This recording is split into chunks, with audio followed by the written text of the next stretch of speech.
एक दाफा का जिक्र है कई एक पारी जिसका नाम रपुंजल था।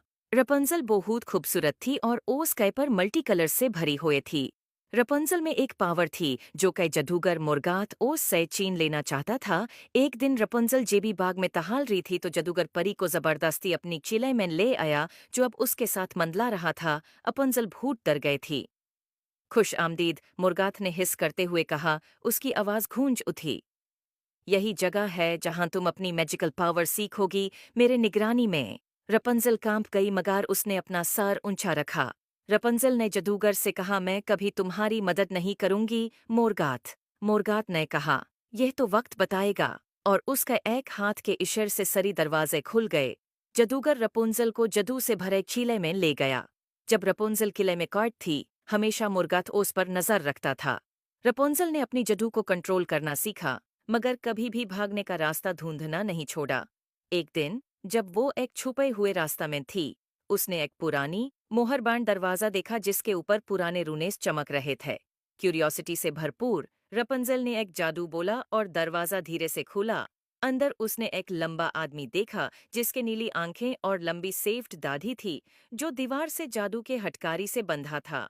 तुम कौन हो? रपंजल ने डरते हुए पूछा। मैं रिचर्ड हूँ, आदमी ने जवाब दिया। मैं इस किले का मुहाफिज था, मगर मुर्गात ने मुझे धोखा दिया और फिर मुझे यहाँ कैद कर दिया। तुम कौन हो परी? मेरा नाम रपंजल है, उसने कहा। मुर्गात मुझे यहाँ लाया है। वो मेरे जादू को अपने मकसद के लिए इस्तेमाल करना चाहता है, रिचर्ड ने कहा। तो फिर हमें मिलकर इसे रोकने की कोशिश करनी होगी। तुम्हारा जादू बहुत ताकतवर है, रपंजल, मगर तुम्हें गॉडीनेस की जरूरत है। मैं तुम्हारी मदद कर सकता हूँ, मगर तुम्हें पहले इन जंजीरों को तोड़ना होगा। मुर्गात रपंजल को गौर से देख रहा था। यूज बढ़ती हुई पावर का एहसास हो रहा था। उसने देख लिया था कि रपंजल ने रिचर्ड को ढूंढ लिया है, मगर उसने उनके बनने वाले प्लान को न सुनना था। अपनी ही प्लान्स में कॉन्फिडेंट मोर्गाथ ने एक रिचुअल की तैयारी शुरू की जो रपंजल के जडू को हमेशा के लिए उसके साथ बांध देगा। रपंजल ने लाइब्रेरी में एक पुरानी स्पेल बुक ढूंढी और रिचर्ड की मदद से उसने रिचर्ड को मंतर पर कर जंजीरों से आजाद कर दिया। जब जडू के हटकरी टूट गई, रिचर्ड आजाद हो गया, उसकी ताकत वापस आ गई थी। और रिचर्ड ने कहा, अब हमें जल्दी करनी होगी। मुर्गाथ कुछ बुरा प्लान कर रहा है और हमें उससे रोकने की जरूरत है। रपंजल और रिचर्ड ने मिलकर मुर्गाथ पर हमला किया। एक जोरदार चीख के साथ रपंजल और रिचर्ड ने अपनी पावर को मिला दिया। मुर्गाथ ने अपनी पूरी ताकत लगाई, मगर वो उनकी की पावर का मुकाबला नहीं कर सका।